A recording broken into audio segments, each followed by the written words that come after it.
This movie is the sequel of 1988's Coming to America. It tells a story about the African Prince Akeem, who learns that he has a long-shot son in the United States and must return to America to meet this unexpected heir and build a relationship with his son. This faithful sequel runs out of laughs pretty quickly.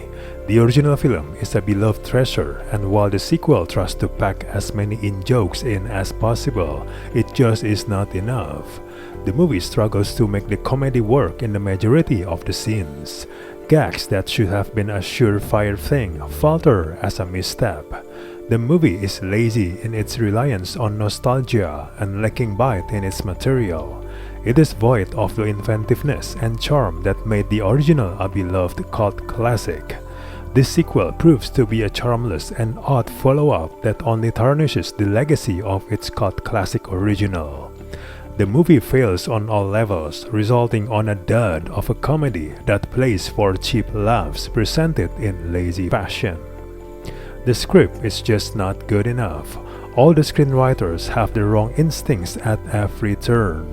There's plenty of potential in the plot, but they cannot help but go for the lamest joke option, and this movie becomes really challenging to endure. The whole fish out of water nature of the plot feels very tired. The film's central character of Lavelle is a bore void of any charm, personality, or an engaging story to grab the viewer into investing in his rags to riches story.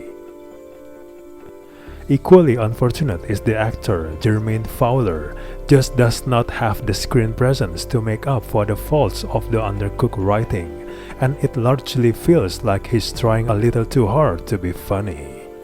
Eddie Murphy is equally tiresome in his return as Prince Akeem, relying on his usual bag of tricks to generate laughs, but only achieving the slightest of chuckles.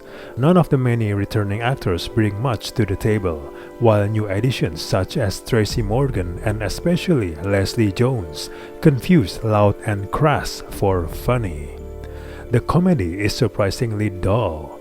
Many of the same comedy hits and moments that made the first film great are rehashed, but done so with lazy spirit, a lack of testicular fortitude, and an ignorant belief that nostalgia for nostalgia's sake equals comedy gold.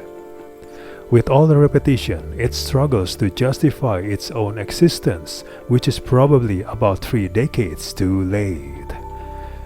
Overall, we do not recommend this movie at all.